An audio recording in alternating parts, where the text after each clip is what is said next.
What's going on, guys? It's Steeler here, back again with yet another RDX podcast with an absolutely phenomenal panel as usual. Now, we got a lot of great stuff to talk about today. State of Decay information, of course. The God of War, man, with a deep fried piece of shit. God of War console, it looks so horrible. We're going to talk about that and so much more. But, of course, we're going to filter in with some lighter topics. And we're going to start by introducing the panel. So, Luca, what's going on? How you been?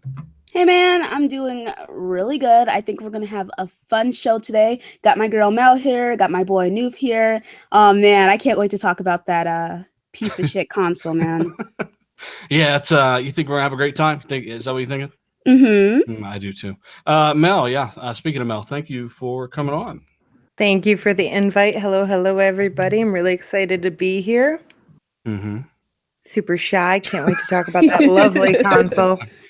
Are you gonna snort some of that pre-workout you're talking about? I'm gonna try. Yeah, it's working pretty good for me already. Noof, speaking of guests, Noof, thanks for showing up as well, bud. You're a veteran of the podcast scene. Thanks for coming on. Glad to be here. Kaboom! And this Noof Nukem tweaking his nipples up in this room. Let's rock this shit. RDX is live. Damn. It is live. Colt, how you been, brother? Pretty good. Just kind of going through the motions, I guess. There's like a ton of news, so I'm excited. Yeah. Just got that PS4, and I got like maybe an hour into it with my busy schedule, but kind of go in that direction right now a little bit. Oh, yeah. So you got a lot of good stuff to kind of play through with Uncharted 4. I've been talking to Colt about this Uncharted 4. Great game. Don't care what anyone says. And, I'm excited for him to kind of experience that as well. So you got some good stuff in front of you. But, of course, after those two games, you'll be a little dry. You'll be a little dry unless you start getting weird like Luca and playing some weird shit. Well, I'll do Uncharted and get into God of War, but I'll be doing Sea of Thieves in between that. But after God of War is done, it'll be full-time Xbox stuff for the rest of the summer and into the fall, I'm sure. Yep. A lot of stuff. D, thanks for joining us once again, brother. How you been? I'm good, man. Just recovering, long day at work. I'm setting up some TVs for this big event at the home show that starts on Friday. So it's a little pooped, man. You're a little pooped. I need some energy. Dean is like 50-year-old white lady talk sometimes. Yeah, that's malarkey. I'm trying to retweet this out, multitask like an idiot. So yeah, guys, we got so many good topics today. We wanted to start off slow, as I mentioned before. Shout out to the 200 watching us live already, guys. Hit that like button, retweet this bitch if you can. Let's get it going. Let's get it popping. And I really wanted to start talking about some kind of personal announcements real quick. It'll take 2 minutes. Got to pay the bills. All right. So we got some giveaways going on Patreon. Just so those that are patrons know, Wolfenstein, Star Wars Battlefront 2, Assassin's Creed, Deep Rock Galactic, which just came out. And I know I'm forgetting some stuff. Cuphead, it's all on the site. I encourage you guys to keep in contact with that all the time. I'll be picking a winner soon. And, of course, I'm going to start by giving Lead Gaming Podcast a shout-out. They are the sponsor for this show. Thank you guys so much. Let's get into some of the news here with State of Decay 2. Initial thoughts. Who's seen the short gameplay trailer? I have. It looks great. It does look great, doesn't it? Yeah. What do you think about them animations, huh? I think it looks really beautiful. I'm really excited to play it. I wasn't that interested in it, but after seeing that little snippet, I can't wait to see more. I mean, honestly, despite the fact that it's only $30, it doesn't look cheap. I don't know, dealer. You don't know? Or do you know secretly and you got some shit to say? What's going on? Listen, all I gotta say is that I'm sick and tired of hearing about people talking about the price of games, acting like $60 games means that the game's going to be good. That's absolutely not the case. There's been so many instances where a $60 title has been a piece of shit. And then there's instances like Hellblade where that game was amazing and phenomenal and PlayStation fans really praised it, yet State of Decay is 30 and it's a problem. How much was Hellblade? 30. 30. Interesting. Yeah. Isn't that the same amount? Yeah. Yeah, it is. Wow. So that's kind of hypocritical. That's what I like about you, Luca. You're really good at picking something. Hey, the city's saying this. Oh, wait, they didn't say that one. It was the other way around. So, you're really keen on that. You catch that shit quick. And Hellblade's a perfect example of hypocrisy here. So Colt, what did you think about what you saw in the trailer? And let us know in the chat as well for those watching. Well, the original was $20 arcade game on 360, and it was also on PC. And then they remastered it for the Xbox One, and it sold really well across all those platforms. I think it was always $20, wasn't it? Somewhere around there, yeah. Yeah. So be excited. We're all a lot of us going to be playing on Game Pass for $10 a month. So I'm buying that game. Yeah, I mean, you can still buy it, or you can play it on Game Pass, or you can buy it, or you can play it on Game Pass. Or you it's can cool. get Game Pass, buy it off Game Pass. There you go. Right. Also, sorry to interrupt, but D Showtime 718, he made a point about how No Man's Sky was $60, but that was an amazing title, right? Right? Oh, okay. That was like a $2 game. How much was Gravity Rush and stuff? I think it 40 was like something, I think. 15 or 20. I'm not sure. Someone can correct me. Gravity Rush 2? Gravity Rush 2 was in the 40s. It was a little cheaper than the big AAA stuff, but yeah, it was still up there. Did you play it, Nuv? Gravity Rush 2, no. Oh, okay. No Wow, Man's so- Sky, I did, yes. Oh man, Wow, not I like love it. this. I love it. Mel, did you check this out? This trailer? No, I briefly checked it out right before the show. It does look like fun, guys. It does. I'm a zombie obsessed type of person. The fact that it's only $30, I love it. I mean, I know a lot of people are complaining about the price. To me, that's a plus because that opens up more opportunity. I don't see it like being a $60 title. But at the same time, I don't want to pay $60 for any game, and it just looks like fun, and I think everybody needs to give it a chance if they're interested. Yeah, I wish I could pay $10 for the God of War, man. Oh, So did you play the first one, Mel? I did a little bit this past year. I tried it out, but I didn't like it because it was a multiplayer, and this being multiplayer is much more attractive to me. Yeah, and the game looks so much better. The animations are night and day. It's not just the first game of multiplayer. So I mean, I once have again, to try it to experience it more, but I only saw a tiny bit of the clip that they put up, and that was a small clip. So I definitely have to look into it more. Yeah, D, did you check this out, man? Motherfuckers, wake up, smoke some crack. Jump in. Come on. Yeah, I did check it out. It looks pretty good. It looks like a lot of fun. You know, we don't have enough co-op experiences, so this is welcome for me. I hope that they can capture that, you know, kind of what's the name of the show? Oh my god, I'm drawing a blank right now. I really need some damn coffee. Walking Dead? Are you good? If they can capture the atmosphere like of The Walking Dead, like that type of desperate survival, and where you need your friends in order to survive in the game, I think it's going to be successful. I don't know why people are freaking out that it's $30. The original game was an arcade title. We do have Xbox Game Pass, so I don't understand why people are freaking out about the price. The original game is $20, and it was the best zombie game ever made, in my opinion. Yep. So it was rough around the edges, but you know, when it comes to strategy and the way you level your character up and the permadeath system in the game, how that worked, and the ammo, and they really showcased that in the most recent State of Decay gameplay they just released today. The guns, they've always done a really good job with the guns. So if you got a 22, that bullet isn't going to pierce a zombie's skull at a distance that maybe a 45 caliber or whatever would, right? And they were always really good and accurate, I feel like, with those weapons and the way bullets travel through the air and how much damage they're going to do at a certain distance, at a certain speed. You get what I'm saying? It felt really good to handle weapons in that game, and they're really showing them off in this new trailer. So I'm ecstatic, man.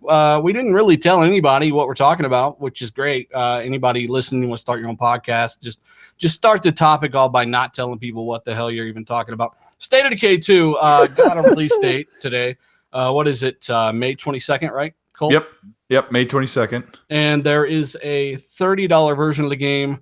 That's why people are freaking out, because it's $30. But when Hellblade was $30, it was only a great thing. And then there's a $50 version of the game, which you do get some DLC that's coming for the game, and it seems like some kind of expansion pack. I don't know. And you get Year One Survival Edition for free. So you get the first game, that's for me. It's like, why would you give me the first game when I just got the second game? I'll never go backwards. The first game's kind of hard to go back to. Game Pass anyway. Yeah. Yeah, it's in Game Pass, so they're trying to add value there, and I'm sure somebody found the value. But I might buy the $50 version just because I like Undead Labs, the studio behind the game. I like what they do, and they did a great job in the first one. So I just played it for the first time. You know, dealer got me into giving it a try and kind of explained how the game works. He's like, "Hey, go watch my 3-year-old video I put up on my YouTube channel that explains the game." And I'm like, that's like his 12-year-old dealer putting out this super awesome video that explains. Oh my God. Anyway, no, actually a really cool little short 3-minute like banger of a video. Dealer kind of explained how the game works. And the risk reward, we were on party chat and I was playing the game and I was gathering materials and loading up the trunk of the car and everything. And I got overrun within just a minute, you know, because you got to watch all around you. And maybe it was just 8 zombies, but my life was over. My character, I'd leveled up to 8 in melee damage, like level 8, like he was overrun. I'm like, no, get up, get up, get up, get up. And you don't see that in a lot of games. You know, you're just like, oh, if I die, I'll just go at my checkpoint. Well, the thing about State of Decay is it's deceptively dangerous. You think you're safe in State of Decay until you're not safe in State of Decay. You're like, oh, I'm just walking down the street. Oh, look, I killed a zombie. Oh, this guy's an idiot. He can't even get over the fence. And then you turn around, there's a horde. Or there's always something, right? And you find yourself on the edge of death quite a bit with State of Decay. So, you know what? Yeah, hey, cool. The game looks great. We're running the subject into the ground. I cannot wait to get this game and play it. It is going to be Play Anywhere as well, for those wondering, and it will be in Game Pass day 1. And I'm hoping that's minute 1, right? I would assume that'd be really dumb for them not to release it minute 1. It's a Play Anywhere title? Yeah. All Xbox first party stuff is Play Anywhere. PC and Xbox guys will be able to co-op together and play the game. Yeah. it'll Oh, be that's awesome. cool. That's awesome. I mean, it's just like it's the full meal deal that Microsoft is doing, you know, and it's part of what people ridicule the platform. But like, just look at the benefits of a game that's $30 or it's $10 on Game Pass. It's fully cross-play and cross-save and cross-co-op. It's just like the epitome of what makes Microsoft's approach so great for gamers who are on the platform. But it's $30, so none of that matters, you know. State of Decay 2 is basically the Halo 2 for the original State of Decay. The first game had a ton of potential. It had the right principles. It wasn't a terrible game. It just had some flaws, you know. And again, it was an affordable arcade title. This one, I mean, is still going to be exceptionally affordable, which basically takes away a lot of that hesitation for people that may have never tried the original game that want to jump on the fence with this one. You know, you're either going to get in for $10 with the Game Pass, and if you're like old Nukem over here who likes his disc and goes physical, $30 is not a large investment. So if you don't even like the game, then I mean, too bad. You're not out a ton of money. You know what I mean? You can buy 2 games. But I mean, bottom line, look, the team has had a lot more time to develop this game. They're going to build on everything they did well in the first one, and also get rid of a lot of stuff that people complained about in the first one. Having a co-op campaign is just amazing. That right there is a selling point for me. No, you don't need to say any more, because I love playing co-op games with my friends. It's fantastic. And like Dealer alluded to, and I think Colt, you made the same point. Like, this is not like just every other zombie game. You can wipe that slate clean. It's different, and it's different because your characters really matter in this game. You have to think about your scenario. You have to think about, do I want to go into another house and try to pick up a crap load of ammo, which obviously could help me, you know, later in the game, but you could also go into that house and basically get swarmed by these zombies and not come out of that damn house. You know what I mean? And then you have the really, it almost feels like, you know, you're in that environment. And, you know, the graphics have definitely, while people are still going to gripe and complain about those graphics, they are much improved over the original game. The game definitely looks more AAA-esque, so to speak. You know, I'm excited about it. I think it's good. And how the hell can anybody complain about a great game experience that's affordable? Bottom line. Somebody will find a way. You know, Well said, Noof. Well said. Something about the game real quick. And even though I just said we're running this thing to the ground, State of Decay is pretty unique in the fact that when you loot a house, it's done. Nothing comes back to that house. Imagine you and maybe 4 other people are alive. Zombies are everywhere. They're trying to molest you every time you run down the street. And you loot the neighbor's house. The next day you can't do that. You already took that stuff. You have to go out to a different one. You got to go to a different one. Then eventually, in the first game, I had to move out of that city. I had to move out of the first city. If you blow up the cars, they're gone. If you die, you're dead. If your survivors die, they're dead. So it's got that mechanic to it that few games have, and this hit in 2012, I think. This was doing this, so it was a surprise hit for me, and that's why I'm ecstatic about the first one. Price be damn, I don't care. I don't care that Hellblade's $30 either. You know, I'll buy it for $30 on the PC. That's better for me. So I think the graphics are definitely more than worthy of a $30 title. The multiplayer is going to be off the chain. The mechanics are going to be great as long as it's the first game, and then some, which it is with the base building and all that. It's going to be amazing. So we're done talking about this crap. We're going to move on to a different subject, starting with this God of War console, guys. Hey, and we got to give a shout out to almost 400 people watching this live already, guys. We appreciate it. Hit that like button. Share this video if you can. It really helps more than you know. Mel, let us know what you think about the God of War PS4 Pro. Stop picking on me, number one. I'm calling I didn't even know about this until your topics. Honestly, I've been so out of the loop. And first glance at it, I was like, what the hell is that? You know, I know that there are some people who are huge fans of God of War. Looking at that, it looks stupid as hell. And I give almost everything a chance. I'll take a second look, but that is just really dumb. And I would never, ever own it. If somebody gave it to me, I'd probably get rid of it just because it looks really silly, honestly. It looks like it was created in a FedEx. It's something. I don't even know. Luca, go ahead and just spill it all out. Yo, so okay. I was really excited for this freaking limited edition console. I was thinking about upgrading my PlayStation 4 to the Pro just to get this console. I was like, oh, okay, it's God of War. It's going to be hot. I was really looking forward to it. And then the first images come out, and I'm like, what the fuck is this? Bruh, it looks like a Christmas sweater. Like, we're not doing it. Kratos like, Christmas sweater. I was just like, what the fuck? What is this? And then, like, I made a post saying it looks awful. And then people were like, well, it's because it's like, the symbols are from his hammer. It's his hammer. If you look at it, I'm like, is that supposed to make this ugly ass design better? It looks awful. I hate it. I'm like genuinely annoyed about it. They keep like, okay, that Monster Hunter console was hot. All right. That was fire. But their Star Wars Battlefront one was ugly. Their Call of Duty one was ugly. I'm like, how do they keep dropping the ball? How hard is it to make a good themed console? No one wants that trash. Jeez. Like, jeez, man. As a graphic designer, like, I don't know what the heck, because it looks like two different designs kind of smacked onto one side of the console. You know, because that right side that's supposed to be his axe handle or whatever, that you've got two different designs mixed on one part of the console. Just looks really, I don't know what they're doing, but like a red stripe across the console or a gold leafed God of War symbol would have been. I mean, we all have like the basic idea of what this console should look like. Mm-hmm. Bro, it's like silver, gray, and yellow. Autobots, roll out. So Dealer has a tell the good people here what your theory is on why they're making these consoles like this. I mean, I just noticed, like, with the Star Wars one, I saw a Star Wars the Battlefront 2 Pro in Best Buy the other day, and I was like, what the I said, are there stickers? What's going on? So it looks like they're just taking hardware that's sitting around and just gluing shit to it. And I know there's more to it. I know it's not that. We don't mean to harp on this, but you gotta admit, Sony guys, it's one of the ugliest consoles ever made. Yeah, it is. And I don't care if it's Kratos' ass cheeks engraved on the PS4 Pro. It doesn't. Why put it there if it doesn't look good? The PS4 Pro should have been a much darker base color, like a red. Dude, I want it red and black. I want it red and black. He's the most badass PlayStation character there is.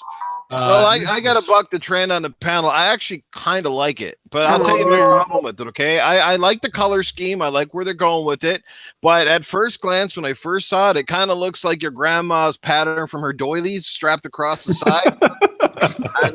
And the bottom line is this console doesn't scream God of War. Like, let's take, for example, when Microsoft did the Gears of War console, like, you knew immediately that was Gears of War. It had Gears of War literally written. They literally lit it on fire. Yeah, I mean, it had laser etched the scratches on it. It had the etching into the side. You know, I mean, they really put some work into it. Now, that's a custom console, but this again, kind of looks like, again, some stickers put on a new color scheme. I mean, I still kind of like it compared to the Star Wars one and the Call of Duty one and a few others they put out. I think it's nicer. But again, if you didn't know, if there wasn't like a big God of War picture around it or an advertisement, how many average gamers would look at it and go, yeah, that's God of War console. That's my problem with it. Like, they didn't put the Omega sign on it. There's no God of War written across the top. There is nothing other than like the pattern. Yes, it's from his ex, but how many people outside of the hardcore PlayStation fans or, you know, people that are God of War fans, I even know that? Like, they're just like, what the hell is this thing? It looks like a Zelda Breath of the Wild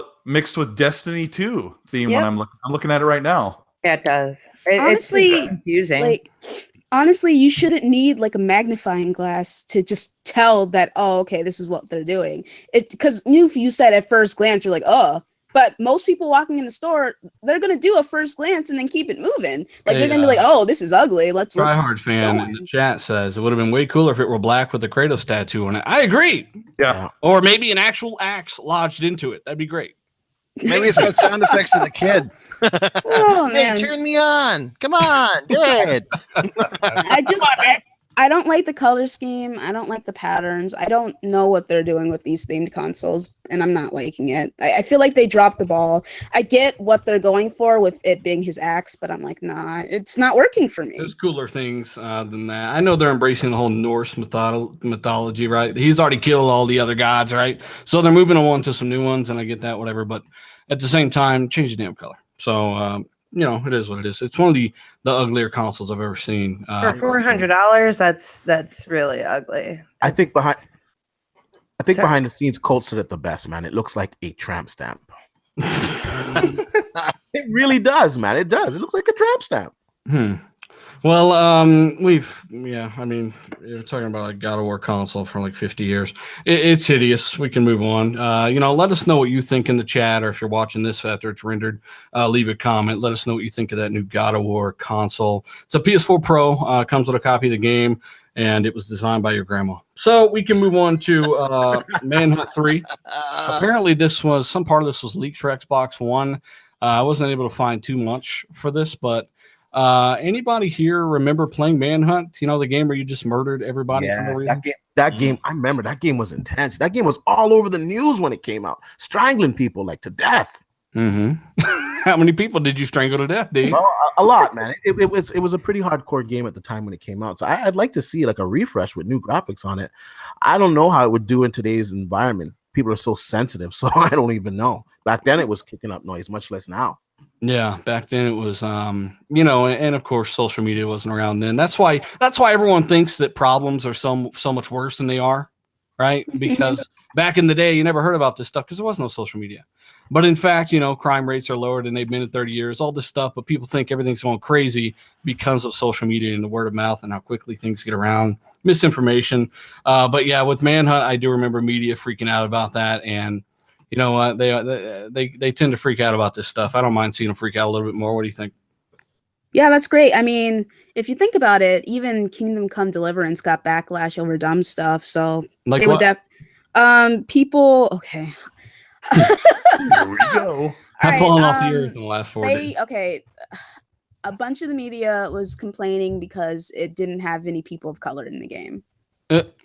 So, I mean, personally, I don't care about stuff like that. So I was just like, okay. But like a lot of people were crying about it and like personally, I feel like we should let these developers do what they want and have the vision they want for their game. I don't want them shoehorning any BS in just because, you know, I want it to fit, you know what I mean? And that's you got to remember too, the game takes place in the 1400s. So, I mean, yeah, like I said, it's whatever, but it's like if they're going to complain about something like that, they're definitely going to complain about Manhunt. Yeah, I don't know. Colt, you're looking for a list. You want it to happen. What do you want? What do you want? I don't want anything. They're going to do it either way. You know, the odd thing about this is Rockstar making another game besides Grand Theft Auto. That's the real story. So, you know, it's been 50 years since they've had a game. I forgot that they actually made the original one. That's right. Well, they published it. I don't know if they're the team behind it, but I mean, I'm sure they did.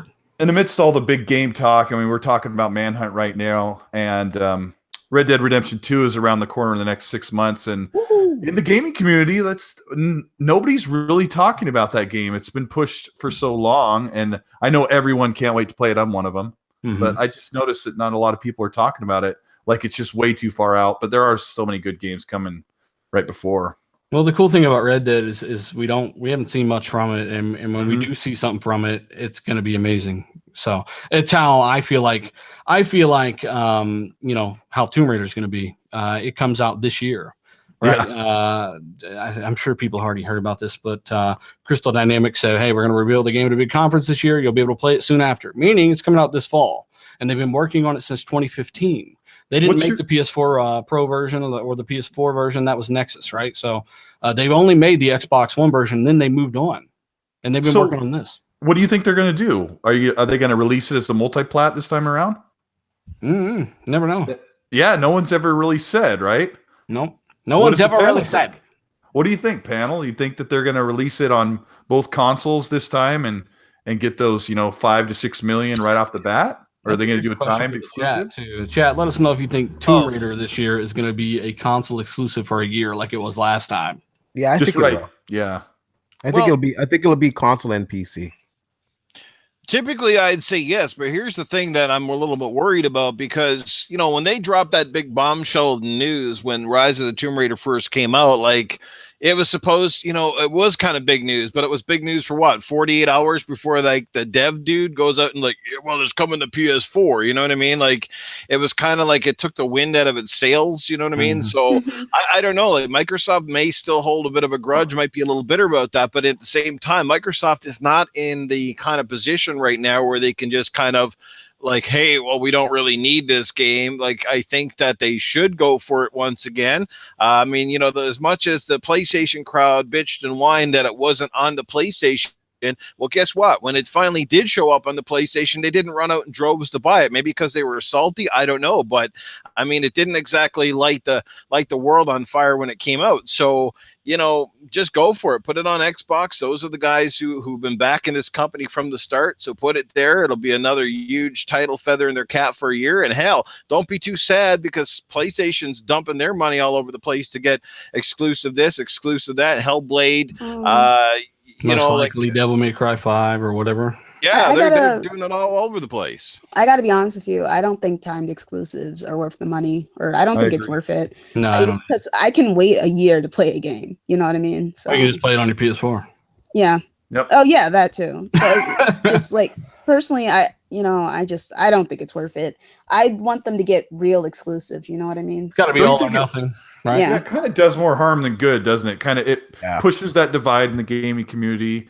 And you guys don't agree with me, but I think that Rise of the Tomb Raider suffered a little bit of sales by being held off of the biggest console, the highest selling console. Yeah. If it would release as a multi-plat, I think maybe it would have gotten 1 million or 2 more of sales, initially, instead of people waiting and going, oh yeah, after a year, a game becomes old news, right? After 2 months, a game can become old news. Yeah, but that being said, it probably still wouldn't have done as well because it came out with Fallout 4. Very excited. Let's release it the same day. Oh man, dumbest thing they've ever done. I had a hard time choosing. That's a good point, Luca, because I actually went to the midnight launch at EB Games for Rise of the Tomb Raider, and I shit you not, there was about 30 people in the lineup. I think I was like one of 2 people that actually went there that night to get Tomb Raider. It was sad. I think there was one for me too, and he got it on the 360. You gotta remember that's a cross-gen game too. And he paid with pennies. This is Square Enix's or Crystal Dynamics' first next-generation game from the ground up. So, and that's very evident in Laura's movements, animations. They're very 360-ish. But me and Colt were talking about this earlier. It handles phenomenally. Hey, we want to talk about Quantum Break real quick. It's for those asking, for the 2 of you that still care. Quantum Break, you're having some bugs and issues and some graphical glitches for a percentage of you. They said they're still working on this. I'm not sure why they're still working on this. I'm not sure why it's taking them so long. Apparently only one guy ported this game in the first place. So, I don't know. Any theories why this would be taking so long? I don't understand it. They said they had Forza Horizon 3 up and running before lunch. It took them 3 months to release it almost. Right? So maybe because Quantum Break wasn't like a critical hit, they're just kind of taking their time with it. Really But you're go talking about a with second that, patch. you know. Yeah, second patch. Like the X patch hit. Some people liked it. A lot of people got weird graphical hiccups and issues.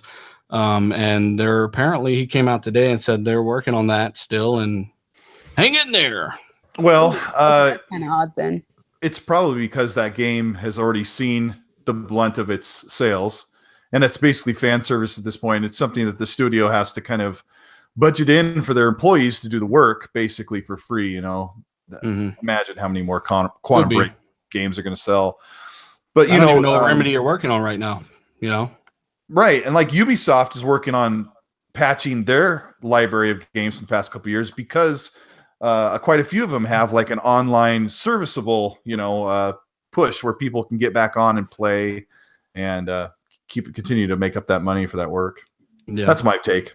Well, I figured I would throw it out there. We got some Quantum Break fans out there. Rand loved it. He gave it a 9, and when I found that out, I blocked him like Luca did when she found out. And Rand liked the game. It's got its fans. I gave it Quantum Break was a good game. I gave it like a 7. You probably didn't get past the first level, Fraud. I cleared the game. It's on my channel. Oh man, I cleared it. You bought that. That game was phenomenal. That April Fool's NVIDIA little mini USB graphics card that has AI in it, didn't you? Oh man, not like this. Oh man, not like this. No, I'm just kidding. But we kind of joke around with D because we helped him beat his first game a couple months ago, and it was great.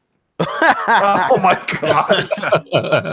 But I just think for how long Quantum Break was in development, you feel like they would have knocked it completely out of the park, and maybe they spent a little too much time on the live action portions as opposed to the in-game stuff. I don't know, but I mean, I think that was a big problem for Microsoft, and it's I think why that relationship between them and Remedy sort of fell apart because every time they were bringing out a game, it was delay. And I mean, Phil, I think, is getting to the point where like he wants to have a timeline, and these big games need to start coming out. He's not much he can do about the games that are already past due, like even Sea of Thieves and State of Decay. These games were pretty much already on the board before Phil jumped in and took over. But I think that's a big thing for him now. Is like he wants timelines and he wants these devs to start hitting it. And if you are going to take time, these games got to knock it out of the park. Speaking of Phil, we got a really cool tweet from him. I'm not really sure why he revealed this way. We're going to talk about it later in the show, but pretty interesting news regarding Xbox from Phil. What was it, yesterday? And not really anyone's really talked about this. So that's kind of going to be one of our main subjects. So stay tuned. Shout out to over 450 people watching this live, guys. Hit the like button. Share the video if you can. It really helps. Of course, I got to say that. You guys know that by now. 1440p monitor support. It's available now for insiders, for the two of you that care. Just a way to scale the pixel support properly, and I guess you'll super sample 4.4 million pixels. I don't really see the point of that, but for those with 1440p monitors, there you go. You don't got to choose anymore. You can go straight to your native display output. Hey Mel, I know you got a 1440p monitor. Tell us about that. Absolutely not. And this is like podcasting on speed. I'm just listening to everything. No, I have no opinion on this. Podcasting on speed. Maybe that could be our next podcast. There you go. Podcasting on speed. I'm more of a methamphetamine kind of guy. So no. I kid, of course. Well, yeah, I didn't think anybody really cared on the panel. D, you're probably the only one that really probably cares about this a little bit. Yeah, you know what? It's interesting because at 1440, I don't think the devs are going to do it. Maybe the odd dev will do it. But at 1440p, they could actually rev up the graphics, to a higher level that they could get it at, say, 4K, and run at a pretty high a high frame rate. They could probably get 1440p, 60 frames per second. Maybe all the bells and whistles on some games if they optimize it for 1440p. Now, I don't know if they're going to do this, but they could theoretically, especially with variable refresh rate monitors coming out this year. The Samsung TVs, and of course we know the Xbox One X supports that. They could have something on their hands here. I recommend every developer offer a full-on ultra mode, no matter what. And of course that should be 60 frames if it's possible, because that's what makes a game look good. Like Gears 4, it's the textures, it's the dynamic shadows, it's the reflections, subsurface scattering, like all kinds of stuff Gears has got going on that makes that game look so good. Not just resolution, because you got to remember, the base Xbox ran that game at 1080p most of the time already. So you can play it in 1080p 60 mode, and it still looks so much better when you're sitting still. It's effects. It's all about effects. So I don't know. So yeah, 1440p monitor support available to some preview insiders now. And that is that. Colt, tell us about these Xbox One backward compatibility 360 games that have gotten 4K enhancements. Well, crap, I have to look at his oh yeah, you're talking about the 360 ones that got the 4K enhancements. You tried them, right? Yeah, there's 6 or 9 of them, I think, if I'm guessing, like Assassin's Creed, Fallout 3, Crackdown 1, Hitman, a couple games like that, right? I don't remember the whole list, but they look phenomenal. I'm really, really surprised, actually. Especially like last week, I was playing Crackdown a lot, and the game just looks really sharp. And it's because that resolution goes way up. And people online have posted screenshots of the game sitting still at the sub 720p, and then this 4K. It's just actually looks really cool. And these aren't remasters, these are just free updates. It's really, really cool.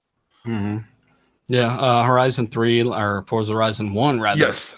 I tried that one as well. Yes, runs at 4K and stuff now, but it's a little flat. It's a DX9 game. 360 hardware was restricted to DX9, so the lighting's not quite as good and stuff. Horizon. It's cool. Forza Horizon 1 has like a muted glow type look to it. It's not like quite as like vibrant as. Forza it's a product Horizon of its time. We'll say that. Yeah, sure. So, but you get this boosted resolution. It just makes the game look more current gen. Really, it's hard to describe unless you give it a chance and look at it yourself on a 4K TV. It's awesome. And I've gotten a lot of questions on Xbox Live about the performance mode of the X, backward compatibility stuff. And we said this, I think maybe last week, I don't remember, but if the game is a frame rate cap, you're not going to get 60. So you might as well play it in the resolution mode or the visuals, what do they call it? So, you're going to be stuck at 30 on Forza Horizon 1. That's just how it is. And Crackdown and Fallout, yeah. I thought it was incredible, though, when I was looking at the Witcher 2. Like, it was so blurry. And then when you saw the Xbox One X version, it was so clear. And even the textures were upgraded. And this is all through software. The developer's not inputting 1 ounce of code. It's just the software running, and boom, you got the Xbox One X wasn't even a thought when Horizon was being developed, and it just worked. So, hey, I need the chat to participate on this one big time, because we're going to talk about marketing deals for 2018. It's a fun little topic because we're talking about Rise of the Tomb Raider, or Shadow of the Tomb Raider rather this year. I think Microsoft are kind of throwing the gloves off. They're like, you know what? We need to start doing this. You know what? Forget about that. How about we do get some console exclusives? We showed off like 30 of them last E3, right? They're obviously incentivizing developers like those behind Deep Rock Galactic to put their game on Xbox first. And that has to have some degree of, I don't know, some kind of incentive, right? What do you think they're doing, Luca, to kind of tell these guys, hey, develop on Xbox first, even though it's this lower install base? Well, more power is one thing. They can do more with their games, at least on the Xbox, in comparison to the PlayStation. Money, that's like really the only incentive that there is for, at the end of the day, this is the business, and it's whoever is lining their pockets the most. You know what I mean? Yeah. Well, I mean, that kind of led me into this 2018 Xbox marketing deals. I wanted to kind of know everyone's thoughts on who you think they're locking down, who you think Xbox are going to lock down in order to, combat the war, I guess. I think it'll be Tomb Raider. I think it'll be Cyberpunk. I think you're going to see those marketing deals. Splinter Cell. Yeah, Splinter Cell's. Yeah, Splinter Cell's still coming out. Yeah. You know what? Warner Brothers has been pretty close to Microsoft here lately, and we haven't gotten a game from the Arkham Origins team since 2013. They've been busy for 5 years. So we could very likely see a new Arkham game or something, because Arkham Knight came out in 2015, and that even got delayed, right? That was supposed to come out late 2014. So that game was well in development as well. So I think we're really going to see something from Rocksteady or the WB Montreal, something like that. Either way, I'm excited for that. So I think we're going to see some ridiculous stuff. So Warner Brothers was partnered with them with Shadow War. Maybe the next Batman game will be partnered with Xbox. And Battlefield, of course. Yeah, like some people are like Ashtray Gaming saying in the chat, about Sega and some of their exclusives. Who knows what the hell really went down between Microsoft and Sega a few weeks back, but I definitely think something is brewing, and who knows, maybe they're locking down one of their games. Maybe there will be a game coming in development that Microsoft's saying, hey, we want to get this, we want to get one of your IPs off of you guys. We'll get a team to help build it. You can help co-publish or whatever you want to do with it, but we want to like pay for its development, and then and basically that'll not only give us a big title that people can recognize, but it could also help them gain a little bit of ground and momentum maybe in the land of the rising sun. You know what I mean? Paul says Rocksteady equals Superman. There was a leaked screenshot of the new 52 Superman like last year, a year and a half ago maybe. So I don't quite remember what it looks like, but there's been some stuff going on out there. There's also been rumored of a canceled Batman game. That could be what the Origins team was up to. Maybe their shit got canceled. They forgot to make a game. I don't know. Wait, so it was the new 52 Superman?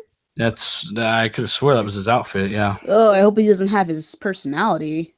Why is there no Thor game? There Is was there no Thor game? There was. It was the worst game ever made. It was co-developed. It was co-developed by Hellhammer. Shout out to Hellhammer. Wherever he is. Yeah, it was pretty bad, man. There was a Thor game and it gave people cancer, and they just took it off shelves. So it's back on the 360, wasn't it? Mm-hmm. Yeah, and there was a couple of Iron Man games back on the 360 too. Yeah, those were like little dinky, like and they were all made by all of those games are made by Sega too, I do believe. So let's not talk about Sega anytime. Yeah, soon. let's not.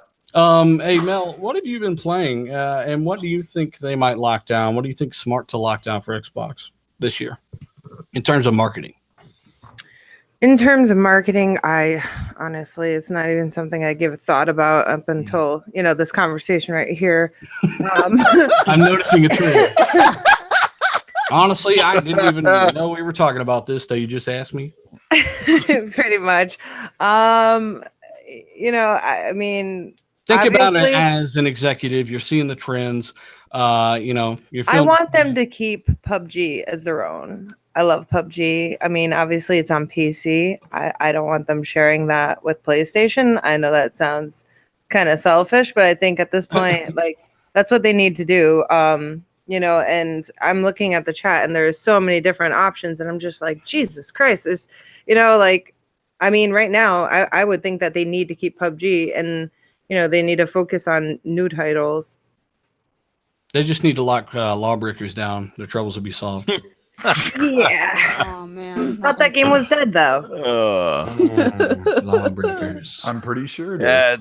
So you're kind of adamant that they should keep PUBG and absolutely the nunchucks and shit and keep everyone else away from it. Yep. I've heard that it's going to go into PlayStation and Switch sometime next year. It's on a damn cell phone. I wouldn't doubt it. That's true. It's on a cell phone. Someone did a video about that today. Someone, I know this guy named Xbot, and I was just like, that is dumb. I didn't tell him it was dumb yet because I haven't talked to him about it. He doesn't even know He's I in the watched chat it. right now. Oh. Okay. What's going on, Xbot? Yeah. I would like to say that if that game comes to PlayStation and Switch and it's still broken and people buy it, they are all taking major L's, just major L's. And now I will say, Luca, that the game does actually run pretty decent now. Oh, what's decent? It's almost like it's almost done. Oh, okay. So is it a solid 30? I mean, it would hold 30 pretty often back in the day. You just had to land and wait 20 seconds. That's all. Oh, okay. Yeah. And I guess they took out the waiting room where everyone's standing around Superman punching everybody. Yeah. Right? So, which was worthless. I mean, that was the worst looking part. That was my favorite thing to do in the game. That was the most fun we had. It was fun. Now, how does it run since you play it the most on here? Yeah. Who plays it the most? I don't play it the most. I said Mel. Oh, Mel. Mm-hmm. It's better on the X. Absolutely better on the X, but it has its issues. It's better than the day me and you played, and that was the worst day ever. Oh my god, I'm so sorry, Luca. I was trying to convince her that it was a great game, and they failed me. The game just shimmered off the screen into Luca's floor. Yeah. It's terrible. Is that what happened? Let us know what you think in the chat. Luca got killed before a textures I was- voted in. How much better has the rubber game banding all gotten since over launch? That's what I want to know from the chat. How much better has the game gotten since launch? Because I haven't played it enough, and then I play Fortnite, and I'm like, what the fuck? This is lock 60. What's going on? So I Yeah. hate You know. Fortnite. yeah, I'm starting to think you're a PUBG super fan, though. You know. No, not at all. She's like, no, but if it goes somewhere else at PlayStation, I'll kill someone. Yo, all the Probably. hardcore PUBG people hate Fortnite. No, Oh, I think okay. they just hate the reality that Fortnite is already more popular. No, it's more like, I guess, a jealousy. Hey, this game runs better, and they basically kind of copied the whole PUBG. Now I Yeah. know we're gonna get PUBG copied like H1Z1, and I mean they're all copies of copies, but we're gonna get a few comments, of course. Of course, Fortnite runs better. Look at it; it looks like a cartoon. That's all GPU stuff. The bottlenecks in the CPU. They're on the same engine. They got 100 players. Yeah, the map's different, but it doesn't account for that kind of discrepancy in performance at all. So Unreal, Epic made Unreal. What do you expect? They got a lock 60 in Fortnite right now. It's phenomenal. I mean, I'm just gonna keep it real. Hey, it took them. How long's Fortnite Battle Royale been out on the Xbox and the PS4? Because it took them almost a year to get a 60 patch, didn't it? The game came out last June. I don't think it got Battle Royale until around PUBG, right? That's right. Yeah. So, I mean, it didn't take them that long, and they're already getting jetpacks and all this other crap. So, they're going Titanfall mode. Hey, we got to give a shout out to almost 500 people watching live. Guys, let's try to get up to around 300 likes before the end of the show. Really helps, of course, as you guys know. Yeah, I mean, Luca, I want to get your opinions on this marketing thing. Do you think there's anything they could do? Lock anything in particular down? Because I know you're not a fan of time stuff. Splinter Cell. I'd go with Splinter Cell, yes. It's a nice little dream to imagine that they'd get Cyberpunk, but I don't think that game's coming out for a very long time. They said that, like, the devs said that they were looking at the PS5 for it, you know what I mean? So it's just kind of like, okay. Cross-gen game, probably. We've got 9 angry Sony fanboys. I guess we hurt their feelings. We hurt their feelings with the crochet God of War PS4 Pro. And with The thing is ugly. Just stop damage controlling, guys. It's fucking man. hideous. It's fine. If Xbox came out like that, I would burn it. Yeah. It's ugh. So just stop. You would swipe left on Tinder. Let's go. All right, you guys are too quiet. I guess I'll pick this up again. I'll just. Well, let me just say, We need more crap. my 2 cents. If I was doing marketing deals for Microsoft, I mean, Tomb Raider's a no-brainer. Go for the next one. Splinter Cell would be great if there is one in development. Talk to Ubisoft, get that stuff locked down. And lastly, if there is a Ninja Gaiden game coming out or anything, that's the franchise I'd be locking down because it has that brand name recognition. It's well known whether it's on PlayStation or Xbox.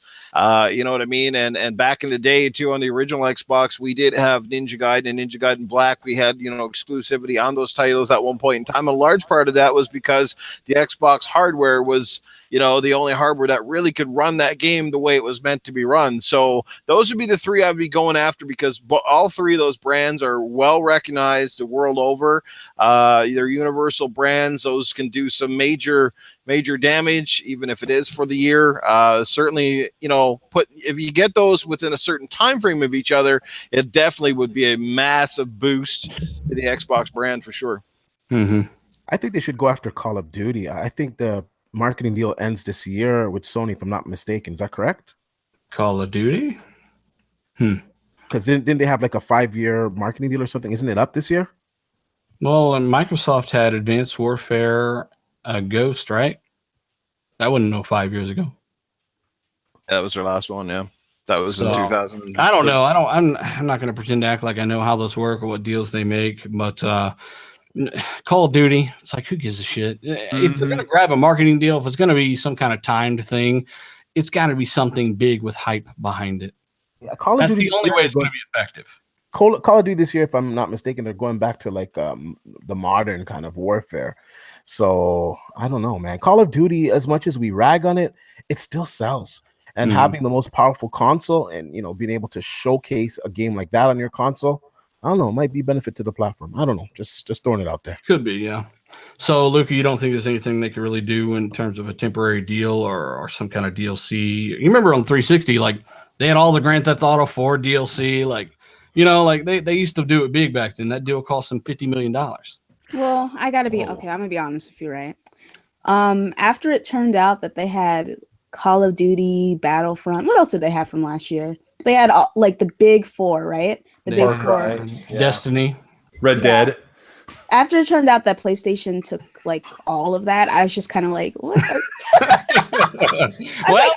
Well, maybe next year. They took it and didn't use it. Remember, like they marketed like 4 or 5 big games: Battlefront, Red Dead, Far Cry, Call of Duty, and something else, right? And then they hardly even showed that at their E3 conference or at PSX. Like that stuff didn't make. Yeah, they glazed over all of it. It's kind of like they grabbed it to hide it from Microsoft. And you remember all the people saying, "No, those games will run better on Sony stuff because of the marketing thing." And I'm like, well, you know, like look at Witcher and Battlefield 1. Were those games uglier on the PlayStation? They were Xbox marketing deals. No, they weren't. So, you know, that don't mean shit. And all those games looked and ran better on the Xbox One X. Yeah, honestly, I would just have to see if they will pick anything up, because after seeing that they let, I don't know if it's that they just didn't go after these bigger titles from last year. I know what you want. Yeah, I'm just like, man, I don't know, that Gears of War card game is what you want. Obviously. It's got to be Witcher style. Like that's supposed to be coming out soon, right? Witcher? Oh yeah, yes it is. Well, we'll see. We do got some Witcher stuff to talk about, as I'm sure you saw in the topics. Horizon Zero Dawn passes 7 million copies in just over a year. Good shit. I like to see new IPs great. Like this successful, and that's great. That is great. It's like amazing that Guerrilla Games, you know, they were mostly making Killzone, and PlayStation was like, you know what, you guys want to make something else? Go ahead, and it worked out for them. Mm-hmm. It's nice that, you know, they let their developers do what they want. Yeah. Well, sometimes, like with the new God of War, that game director said they took a build to Sony, and Sony said no, make something else. They were trying to make their traditional type of God of War, and they showed that to Sony, and Ascension had just flopped critically and sales wise, and they said no, reboot it. So I mean, hey, I'm glad they did, but at the same time, you know, they didn't give them the freedom that maybe we think they did, you know. Yeah, I got you on that one, but I do think, like, even though at first I was just kind of like, man, I don't know, this doesn't look like God of War. At first I was like that, but now I'm just like, you know, I'm willing to give the game a shot, and the more I see of it, the more interesting it looks. So I'm glad that they decided to revamp things. Yeah. I would have liked to see Kratos kill the Egyptian gods, though. That would have been cool, because that was something that they had been planning on doing. I'd like to see some modern gods going at it with Kratos. Fuck it. Get Jesus in there. Oh my God. Oh, Battle Royale, sandal versus sandal. It's called it, guys. So Deep Rock Galactic. Who in here has played this? No one's played this but me and you, Colt. Let's be real. Rock and Stone. Yeah, it's actually pretty good. It's a game preview game where you play as these space dwarves and you mine in intergalactic caves and caverns. It's 100% destructible. You're trying to search for certain rare resources and minerals to call in supply drops as you run out of ammo because you are fending waves of alien spiders off. I'm sure some of you guys have saw this trailer. I'm doing a giveaway right now for a code Deep Rock Galactic on Twitter. Follow me there at dealer_gaming if you want to enter. It's pretty easy, and the game is damn worth it. Colt, what do you think about it? It runs at 60 frames, and I'd appreciate it if you'd quit throwing satchel charges at my feet while I'm trying to shoot bugs. We played with one down on the guy's head from 3 stories. It was great, man.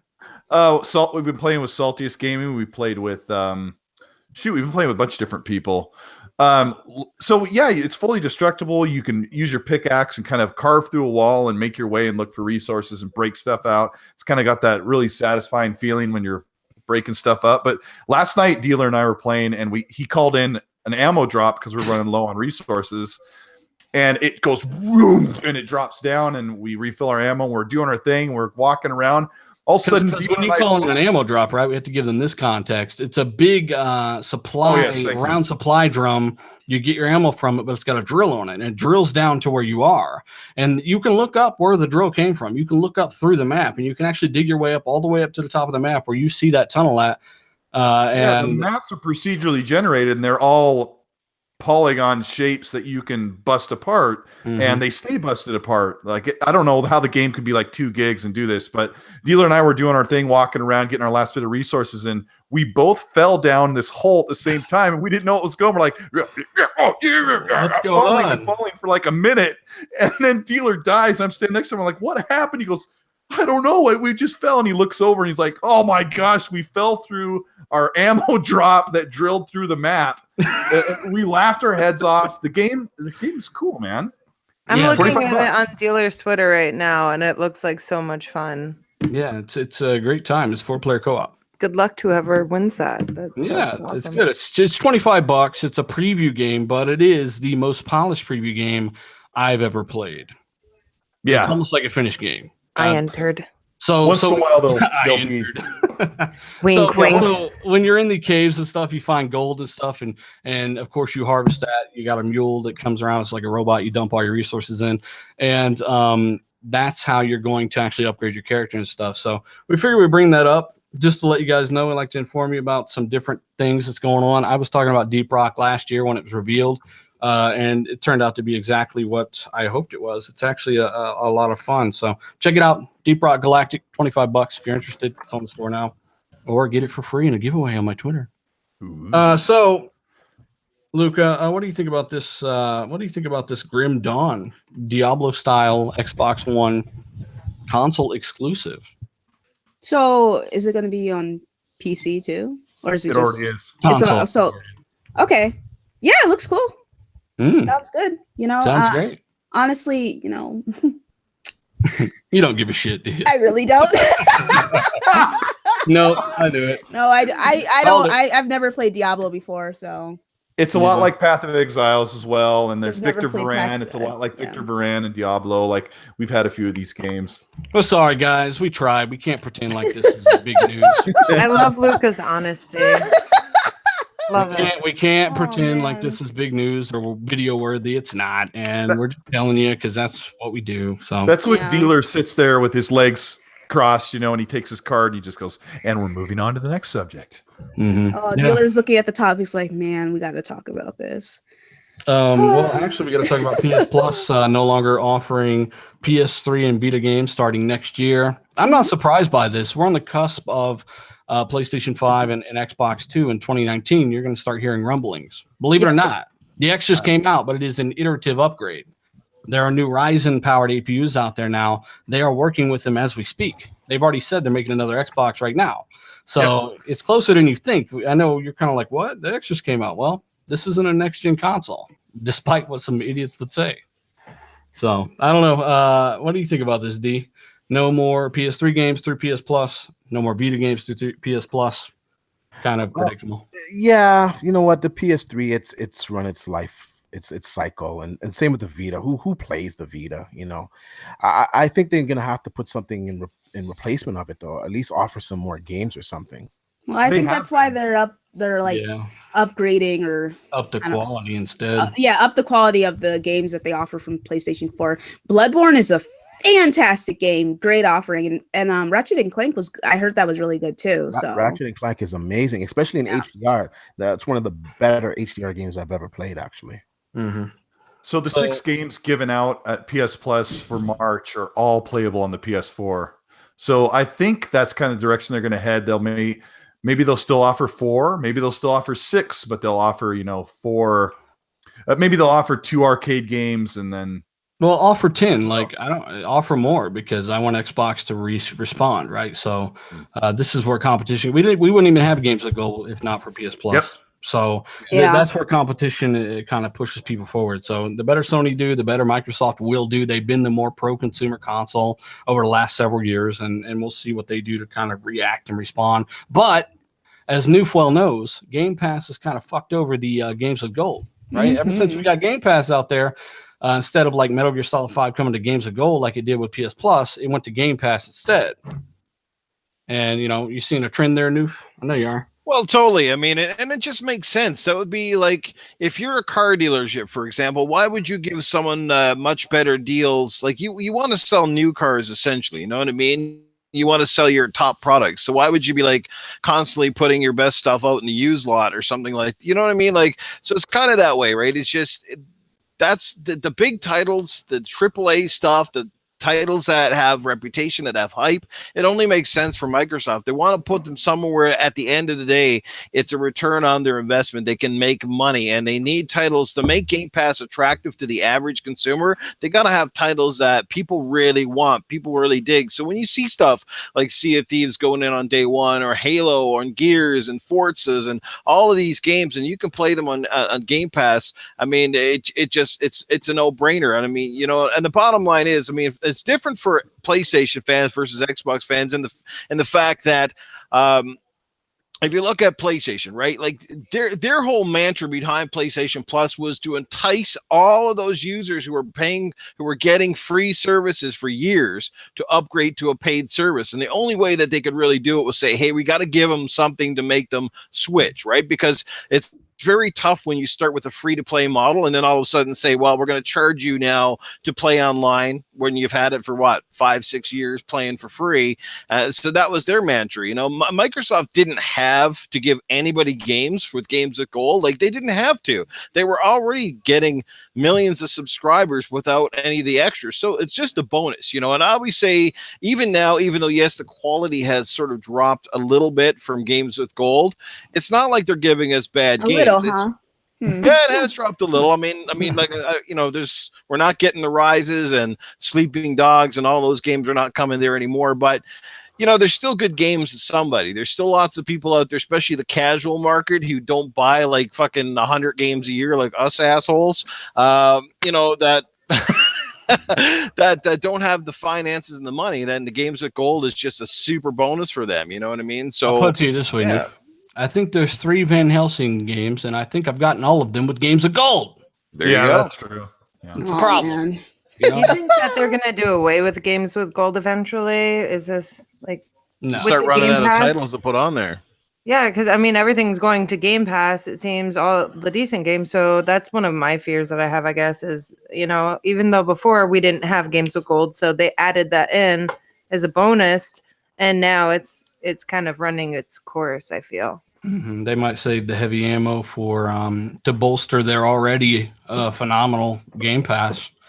I just can't get over what a good value that is. I mean, it is. There's nothing you really say against it. It's Guys, that service is going to be lit.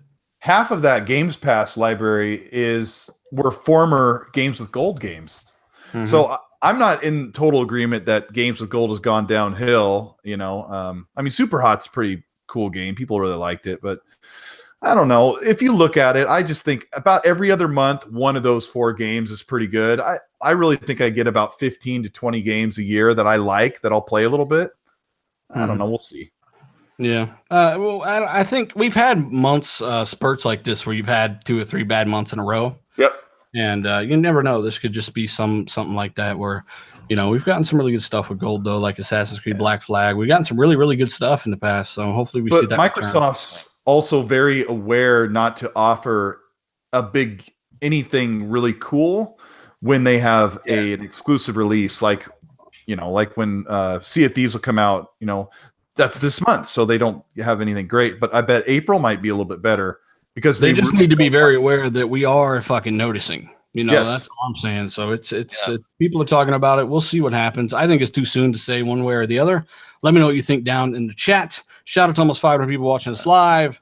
Let's try to get up to 300 likes for the show ends as we move into our next topic. And by the way, Bloodborne and Ratchet & Clank are the PS Plus games from March 2018. So that's probably Just let me say those games are phenomenal. I think Mighty Number 9 is also in there. I haven't got that one, but I do have Bloodborne and I have Ratchet & Clank. But regardless of whether you own them or not prior to, you still can't deny the quality of games that Sony has given us over the last 7 or 8 months in comparison to Xbox. It's not even comparable. It's almost embarrassing at this point. You know what I mean? And as far as Vita and PS3, like ultimately, like they're doing the metrics, right? They're watching who's downloading these games, they know which systems are being downloaded to, and I'm pretty sure the numbers are to the point now where Sony's like, is this even worth it? Does it really matter? Does it care? I mean, they're not even selling Vitas anymore, so even that one's kind of irrelevant, you know? Mhm. Yeah. Bombing Busters and Claire are the other 2 games out of the 6. So, but those two big games, and I don't know, Mighty Number 9 didn't do too well. But let's talk about a bigger game, maybe pissing people off at the same time. Battlefield 2018, we had reported that it was probably going to be a Bad Company game because the guy that leaked Battlefield 1 said that it was going to be Battlefield Bad Company 3 set throughout the 80s or something. And then there's another report that's got a lot of traction saying it's a World War II game. And if that's the case, I'm going to be let down because I'm already tired of the World War stuff already. Like we just got it back. Maybe I'm just tired of the EA thing where, hey, here's 4 guns. Like I'm just really tired of it. Battlefield 4 had so much content stuff. If it just ran, right, and if it just weren't broken, I'd still be playing it to this day if it got patched. I'm not even kidding. So these new games, these new shooters, they just don't have any content, man. It doesn't matter. We wanted Bad Company, didn't we? Mm-hmm. We didn't want Battlefield 1944 or whatever it's going to be called. 1972. Yeah, it's like I said, it's supposed to be a World War II game. Let us know what you think about that in the chat as well. So we got some details on the game actually through somebody that's reporting on some of this stuff. So like I said, it's reportedly a World War II game. Personally, I think that's not good. I wanted more of a modern day take with some customization, get some guns in there, some scopes.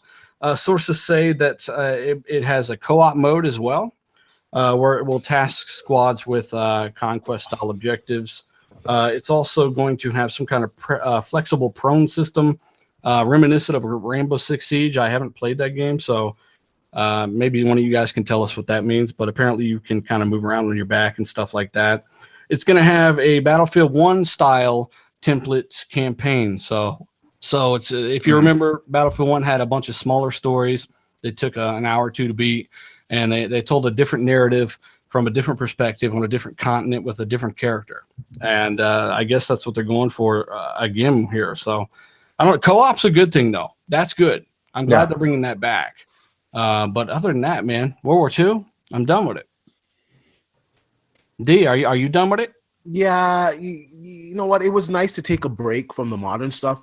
And the only reason why I didn't like the modern stuff is because it went too much into the future. Like, I don't want to do with all every game having a jetpack and all these highly advanced weapons. Half of them I didn't even know how the fuck to work them, you know? just dumb it down a little bit with some of these like 2040 campaigns. Like, make it in modern day, like we're going against fucking North Korea or whatever, man. Like, I don't know, just dumb it down, man. Yeah, first person fans, like, they love holding and shooting guns in real life, like the real guns, like the SCAR. Oh, I know what a SCAR is, and I know what an AK is, and I know what an AR, all those guns like that. And when we're doing the Black Ops thing, it's like, I guess I don't know what this gun is, but it takes place in 2059. Like, I don't know. Yeah, Infinite Warfare, you're now in friggin' space all of a sudden, you know what I mean? And people got cloaking camo friggin' outfits on and curving bullets and all sorts of weird ass shit, you know what I mean? Bullets. Like, it's just, it's... Curving bullets have always been in Angelina Jolie playing the game. Curving bullets. They need a Battlefield game with that co-op, where the one guy, he holds up the gun and your co-op partner comes over and then he shoves the clip in the side and then you shoots about 3 bullets and then you got to reload and somebody comes up beside the head, hits you with a frying pan. Oh, wrong game, Man, I think. I forgot all about Cletus, man. Yeah. I thought Cletus was getting his GED, man. Somewhere. Oh, No, man. we love Cletus. Yeah, Xbox said I was afraid to say AR-15. I know, isn't it ridiculous? Oh, it's like, I don't even want to get into that subject, but Xbox, right? Well, hey, let's get into a different subject then. We got Witcher news here, or rather Geralt news. According to the CD Projekt Red community manager, he says that Geralt could be making an appearance in a game that's coming out this year. So that's interesting. Now, some of you were like, what game? He wouldn't be in Cyberpunk. That's in the future. It doesn't make any sense. Basically, the bet is Soul Calibur 6 as a guest character, much like Ezio in Soul Calibur 5. Yeah, that makes sense. So I don't know. Would you? I'm sure you would play as Geralt in Soul Calibur 6, Luca. I've never played a Soul Calibur game before. Oh God. I'm just saying I've never played one. But my friend's girlfriend, she's really into the Soul Calibur games, and she really loved The Witcher 3. So I know that she's excited about it. Mm-hmm. So that's kind of the bet right now. Soul Calibur 6. Remember when Darth Vader and Yoda was on the Xbox, Darth Vader was on the PlayStation, Soul Calibur, what was that, 4? Yeah. And then Ezio was in that one. I don't know if Link was in a different one, I think. So they have a history doing this. Witcher 3 is the best game of the generation pretty handily. So I'd like to see what it's all about. Maybe I don't know. It's kind of hard to imagine him in Soul Calibur because they move so oddly to me. Well, He's going to be in the next iteration of Super Meat Boy, mobile bathtub. He does have 2 swords, and he can cast probably some spells in the game if he's in it. So Yeah. I think it's interesting. Hey, I think we're getting some satisfied podcasters right now because we're already past our hour, man. I always get complaints because it's not a 2-hour show, but it's like, hey, man, I got ass cheeks and they fall asleep. Oh man. Yeah, I do. I try to keep it under an hour and a half. An hour and a half is pushing it, so let's get moving. Crytek CEO steps down. Wow. Reportedly, they are working on some kind of Xbox One X game right now. I forgot what it's called. I'm sure somebody knows in the chat. But yeah, he's just like, hey, I don't know how to make money. I should leave, and he did. So, I don't know. Right? What do you think? Making an Xbox One X game. He's using the X as his lead platform. Yeah, apparently something like that. Yeah. So what's he making? Come on, chat. Let us know what he's making. Somebody go Ridge ask him. Racer. That would be something Crytek would do. I would love to see a Rise 2 done properly with time, but that's never going to happen. I think it's a good idea that he stepped down because honestly, what has that company been doing for the longest time? Absolutely nothing. And they have amazing guys working over there. They have some amazing technology, and they're not doing anything with it. I'm glad he stepped down. Hopefully, was Crytek the company that was reported they weren't paying their devs or something? Was that them? Yep. Oh They man. couldn't cash the checks. They have been working on a really amazing game, actually, but it's not on console, at least at this point. It's called Hunt Showdown. I've been constantly watching this game. I want to play it so bad. They sent me a code, but I don't have a PC that it'll run on. So a little disappointed. Send the code to me. Oh, yeah, I can, huh? Which one are you? Well, Colt's 1070 will melt. It's CryEngine. Oh my gosh. You out for that one. Yep. Hey, Shana Lovely, I love your YouTube videos, dealer. Thank you. We appreciate it. And Super Chat, thank you so much. I'm guessing you're over there in Europe. It's probably really late over there. So thank you so much for checking out the show. So yeah, Crytek CEO steps down, and who knows where that guy's going. But we wish him the best of luck. I can't wait to see what Crytek end up doing. I personally thought Microsoft should have acquired them just for the engine alone. Because it's very capable and in Microsoft's hands. You know, you've already seen how they've improved Havoc and stuff already. So I don't know. Detroit Become Human, May 25th, 2018. Luca, is this a day one? I'm gonna wait and see. The downgrade. I'm gonna wait and see what my friends are saying about it. Then I'll pick it up. But I am very interested in it. Yeah, I thought it was interesting too when they showed the demo and he chose to take the gun. And he could have did it without the gun, and it's like, well, is it one of those games that makes you feel like you have choice? Kind of like Fallout 4, where no matter what you say, the same thing would happen either way. You're just an asshole for a split second. It disappears. You know, like I like Fallout 4. Don't get me wrong. I think it offers something that Witcher doesn't offer, and it offers something that AC Origins doesn't offer. The same way each of those games offers something Fallout doesn't offer. But you know. It's the illusion of choice was pretty bad there. Yeah. I don't know, because just watching the gameplay, it seems like things can go differently, you know? Like, at least the demo where it was the domestic violence one, it could go so you can't save the kid. You know what I mean? So I think there's choice, and if the decisions you make do affect how the story ends. You know what? The day a game lets you take a situation like that and just grab the kid and kidnap it in real time, and you just like, you know what I'm saying? Like that kind of choice and freedom in a game that can't be scripted. That's like going to be a mind blowing moment in gaming. Yeah. Where you're like a cop, but you're like, you know what? Fuck it. I'm just going to go bad and see what happens. And the whole game just changes. Like, I feel like that's going to be that'd impossible. be so cool. I feel like it's going to be impossible to do though. I mean, I feel like that could happen in the future. Yeah. Like I'm In sure the that, future. like if you think about it like Cyberpunk. this, right? The people who grew up gaming, like the games that we have now, you know, take New for instance, right? New, if you've been gaming for a while, right? Yeah. Did you ever imagine that a game like The Witcher 3 would exist when you were younger?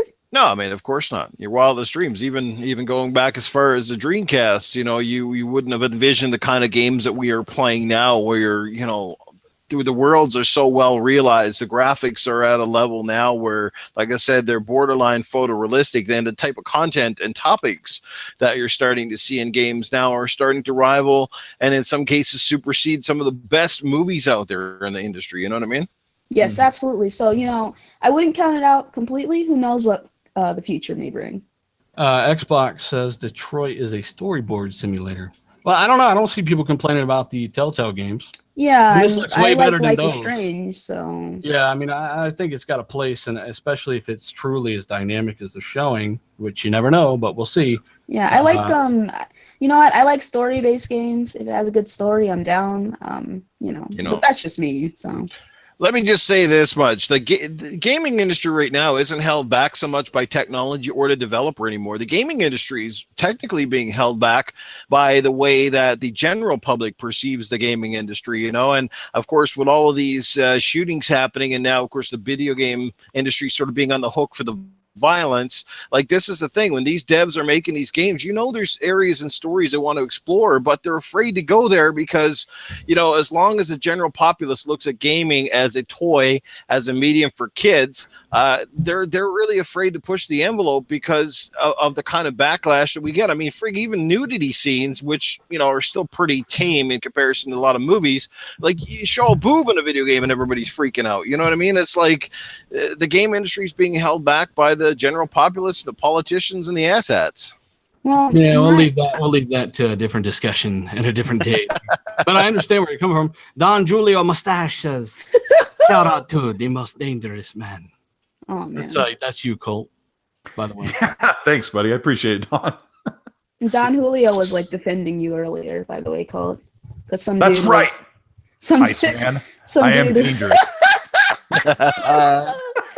Oh man, the guy was disparaging you, and Don Julio, he had your What, back, on bro. Twitter? Mm-hmm. Yeah, it's probably some nerd that I have a. Whoa. It's not on I think he's DDoSing you right now. You're breaking up. No, it's good fun. It really is. You really are breaking up. Oh, thanks. No, you're botting, bro. You're botting. Colt, you're botting. Let's transform and roll out. Oh my god. So horrible. We need to talk about the Microsoft Mix Play trademark, right? Noof, what do you know about this? Sorry, come again. What was that? Microsoft Mix Play trademark. Mix play. You're a mixer. You mix it up. Oh, yeah. Is that the one with the controller man. thing that you're talking about? Where I they're thought you would know everything about this, man. I do on Mixer, but is that the controller thing we're talking that the people are talking about, where they can take another controller and can like take over someone's game? Is that what you mean? That's what I heard. That while on Mixer, and if this is true, this is something I could see pulling people off of Twitch, at least to a meager extent. Is the ability to let the chat control the game at your will. That's different, right? They literally take it over and play it like share play kind of, but over Mixer. And with the extremely low latency, it's actually possible in Mixer. So I don't Luca, what do you think about that? That's kind of an interesting concept. That's very cool, and it'll make the chat more engaging. You know what I mean? Makes them feel more connected with the streamer. That's actually really great. Twitch would probably take that concept and run with it somehow. Luca would have come in handy that night when you were trying to tell me how to switch the ammo. Oh man, dude, that was so painful, bro. I was like having heart palpitations. I was like, let me get in this freaking party chat with him right now. It was stressing me out watching it. Because Noof was playing Bloodborne, and he didn't know how to open up like the menu and switch to a weapon. And I was like, Noof, we're not doing this. Noof, we're not doing this. It was stressing me out, and he kept like, oh man, it was bad. Of course, Bloodborne's going to be one of those games where the opening level has absolutely no tutorial. It's just like, hey, get in there and die, motherfucker. There, you know how to die. You know how to play the game. So would have been handy for a dealer to take control of my controller. well, you gotta unplug your mic or something, man, and plug it back in. I think that it's a cord or something, probably. Turn it into fucking Megatron in the middle of the podcast. I do want to comment on this mixer plate, whatever.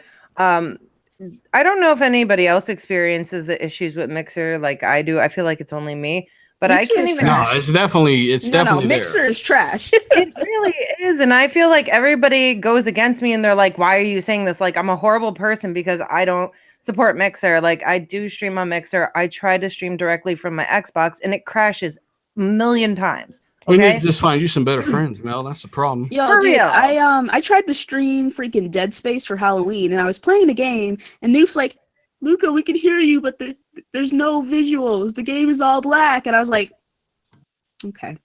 I fucking hate Mixer. Yeah, no, it shuts down on me constantly. How are you supposed to share a game with somebody and let your audience take control when they can't even get it to run? Yo, Like, they just fixed that freaking app, dude. Like, If Mixer fucks up at E3 again this year, I'm going to be pretty annoyed.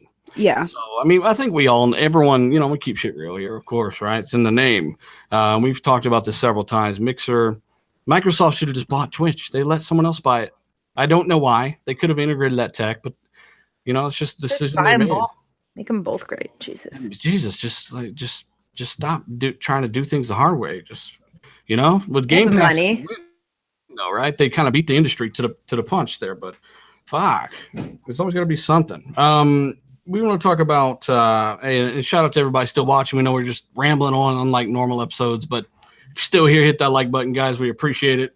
We're going to talk about the I guess we can talk about Phil Spencer's tweets. Colt, are you back? Yeah, I'm back. Am I botting still? No, you're good. Okay.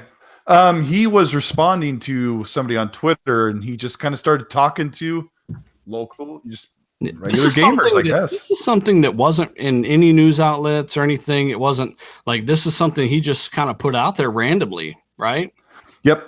Yeah, he was just kind of saying hi and saying he's been really busy, but he wanted to interact with the community more when he has a chance, but they've just been working on a whole bunch of stuff. And one of the things he said was, I'm looking it up right now so I can read it word for word, was that OG Xbox backward compatibility games will come in bigger blasts than the 360 games. He said it's just easier to manage the flow and there'll be fewer in the end, but he likes the big list of the next drop of games. So, I'm just taking from that there's going to be a lot more original Xbox games added to the program. Mm-hmm. And if this Like a big were, chunk. hopefully they're not going to spend any time on this at E3, of course. But the interesting thing to me that he talked about was mouse and keyboard support. It's nice to have a little clarification because we've got a lot of paranoia in the community about that, and I understand that. I've gained a multiplayer on PC using a controller, and it's just mouse and keyboard. You can't beat it if you're equally matched. So People are people are upset about that because they think that once they implement mouse and keyboard support, that everyone's going to get online and get smashed by people with a mouse aiming, but that's not the case. Yeah, they think that when they add mouse and keyboard support, they're just going to unplug it from their PC and put it in their Xbox, and every game's just going to work. No, what Phil basically got across today on Twitter was that only games that have been patched to take advantage of mouse and keyboard will actually work with mouse and keyboard first, right? Yeah. And secondly, we've said this before. If you're worried about being stuck in lobbies of mouse and keyboard people, most developers have already expressed the interest in separating or giving you the option through a filter to not have to fuck with those people. So basically what this means is that when the mouse and keyboard update actually comes to Xbox, people can't just use it, any mouse and keyboard or whatever, like they can any controller. The game actually has to be patched and approved by a developer to even take advantage of mouse and keyboard support. So I think it should put some of you guys at ease for sure. You don't have to worry about it. It's not really that big of a deal. Right. I don't know. Luca, how do you feel about this mouse and keyboard thing? I am indifferent, to be honest. I don't play. You're not multiplayer. Yeah, I'm not a multiplayer person, so it doesn't affect me. Okay. Well, nonetheless, I'm sure we got a few people in the chat that are kind of curious about that, and it's kind of daunting when change comes like that. It's never been done before properly. So, If you just give people the option of opting in and out of playing with people with mouse and keyboard. That's it. Nothing to get worried about. You know, you have the option to play with mouse and keyboard users or not, and it's as simple as that. For those that want to play with mouse and keyboard, great. They could take advantage of it under Xbox One and play against their PC brethren. And if you don't have to. I don't see the big deal. Yeah. Well, hey, we got a pretty an actual interesting topic to talk about right now. Xbox announces their new monthly streaming show, Inside Xbox. What this is kind of inside access for the hardcore to get behind-the-scenes looks at games, things like that. So the first episode is going to be out March 10th, 2018 on the Xbox YouTube channel. It will deliver a behind-the-scenes look at Sea of Thieves. So if you're curious about any of the tech in the game, any of that kind of stuff, like it's kind of for the really hardcore guys. I think it's really cool they're taking this initiative because I'll check it out. The show will feature Xbox Game Pass news, trailer review reveals, and more. So you'll see trailers that are basically doing world premieres on that show. And I don't know, is this kind of their way of keeping that hype up and that information going for Xbox year round, kind of like how Sony are using PSX, sometimes to their own detriment, to kind of keep that going in the back half of the year? Anyone? I think it's going to be really great. To be honest, like we get all our major gaming news, right? We get it from all these sources first, like IGN, things like that. And there's a lot of gaming bias. So this is really going to help the gaming community that is focused on Xbox get actual news from their mouths. And then we can give our opinions on it. It's not just some biased news opinions being thrown out there. No, I didn't say it was like PSX. I'm saying in the way that Sony used PSX to keep people hyped up and to keep mindshare, which is smart. I don't know what mindshare is, but I'm saying with no, I'm talking to a guy in the chat. News out there. Oh, sorry. He's basically saying it's nothing like PSX, right. And I'm just saying that it helps Sony keep mindshare, and maybe this is Microsoft's way once a month of letting you see their next big game in development. Hey, it's coming out. Here's some cool shit. We're gonna reveal it. You never know what this can turn into. So I think this is kind of their way of keeping that going. Yeah. I think they need to do it weekly. Weekly? Yeah. I don't got that many games. Well, I think it's a good idea. Sorry. I'm sorry. Oh, no, I'm sorry. My bad, girl. Two-year dealer. I think it's a good. Okay, let's think about the community we're in and how often they freak out over like the littlest thing. I think this is a good way to keep a constant stream of information so we're not left in the dark, because a lot of people feel since they're not announcing these games like far out, it's like, okay, it's what's Xbox doing? I don't know where the direction is. And it's kind of like they're floundering. And this is a good way to keep up to date with everything. Yeah. Yeah, I think I don't see the negative. Let us know in the chat what you think about this. Like I said, they're already going to give us some insider access to games like Sea of Thieves, some trailer reveals and stuff on the 10th. That's just a few days away. State of Decay is getting a premiere video tomorrow for some gameplay and stuff on IGN's first. I'm glad, man, because I'm getting Far Cry 5, but the more I watch of it, I'm like, oh my God, Ubisoft, I've done this before. I'm going to play it. I'm going to co-op it. I think it'll be fun. And it's going to look great on the X, but it's like Ubisoft, this next one, it's got to revamp somehow. It's got to change somehow, because taking towers out ain't enough. I actually kind of like the towers in Far Cry 4. Yeah, I did too. And I think we're going to see, it's going to feel so much like 4, but they just ended up ramping up the zaniness of everything else, Like it's kind of like you have kind of the same thing. You have the dog, they added the dog, but don't like everything, the whole theme is just kind of wacko. And I'm hoping that keeps it interesting.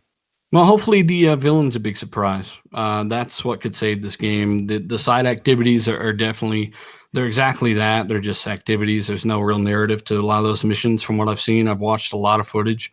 Go collecting bull testicles is not a good mission to me. Why don't they make Christopher Walken like the final villain? That would be so awesome. I don't know. Let us know what you think down in the chat. Hey, that's our time, guys. It's probably the longest show in the history of the podcast, actually. And I know half of you guys are half asleep, myself included. I did not go to sleep last night, so we want to say thanks for sticking in there with us and learning with us and kind of chatting with us in the chat and stuff. One last shout out to Lead Gaming Podcast. As usual, I will link that down below. Support those that support the show. It's well appreciated. Hit that like button on your way out. We're going to start with outros, rather. Colt's favorite. Colt, where can people find you, man? I know they already know. Colt Eastwood everywhere. Find me on on YouTube, on Twitter, on Xbox, and PSN if you want. Yeah, I'll be there. What's your PSN? Colt Eastwood. Oh, wow. Man, I locked that thing down when I could. Yeah, back in 2013, I guess it was. Yeah, so when I got a completely new account on there because I couldn't even remember. That was so long ago. I got a PS3 day one, so I just didn't even remember what it was. I don't really know what this means, but I'm a level 5, so I mean that's pretty small time, I guess. You're level 5 already? On the PS3 mostly. I just beat like 5 or 6 games on that console, and then that was it. Oh, okay. Yeah. Well, Mel, you sound like you're half dead. How you doing? Where can people find you? What do you got going on? I sound like I'm half dead. Half dead. You're not all of That it. hurts. Just That half. hurts a lot. Just half dead. Okay, it's kind of a compliment, really. Oh, okay. In that case, you guys can find me on Twitter at girlscangame22, and here on YouTube, it's oh snap, it's Mel. I do like a little podcasting, a little streaming. Keep it on the casual side. Thank you for having me. No problem. You were an interesting guest to listen to. I'm very shy when I'm not on my own show. Yeah, it's okay. Don't worry. YouTube's dead. No one really turned up today, so we appreciate those that did. But hey, sometimes shit's just slow. It's just the nature of the beast. Luca, what do you got going on? Where can people find you? All right, you guys can find me at the Ashton Luca on Twitter and also on YouTube. I have my own podcast called Scumcast. I've had New Phone and Dealer. Well, where did that name come from? Let's get this out of the way. Yes. So, my brother, he was really upset at me, and my brother is an awful person overall. He's done a lot of really shady stuff, but he called me a scumbag, and I thought it was so hilarious because he's just an awful person, yet he had the audacity to call me a scumbag. So I kind of just rolled with it, and I started calling myself Scumbag Luca. It's even in my Twitter description, and then scumbag with that came Scumcast. So it's basically just that. Yeah, and you got a nice scummy panel sometimes. I like it. Good stuff. It's actually a really entertaining show. So go subscribe to Luca. Like I said, I was on there once too. Even though Luca broke the stream, we had to start over. But whatever. Hey, Noof, man, thanks for rocking out with us. I know you sound tired as hell too, man. Where can people find you? Kaboom! It's Noof Nukem leaving the room, people. Yes, thanks, Dealer, for having me on the RDX podcast. Shout out to D, Colt, Luca, and obviously it's always a pleasure to be on a podcast with Mel. It's been a while, so I appreciate being here. The hour and a half actually did fly by pretty fast, so that's pretty awesome, and look forward to coming back again sometime. So yeah, where to find me, guys. Noof Nukem pretty much everywhere, so look forward to catching you soon, and maybe I'll go stream a little State of Decay a little bit later on tonight if anyone's interested. Get in the State of Decay mode, man. I might have to go back and play that shit too. Hey D, sit up in your lawn chair, man. What are you up to? I gotta say, man, I gotta get some of Noof's energy drink, whatever the hell. Yeah, you can find me on Twitter at D_batch and on YouTube at DBatch. And for those of you that are interested in televisions, I have a video up today, and in the next few weeks, we're really getting in a lot of the new models and some of the information. So look out for that stuff. The QLED's gonna suck this year. You know what? To be honest with you, the QLEDs, if you get the Q9 and the Q8s, they're not going to suck.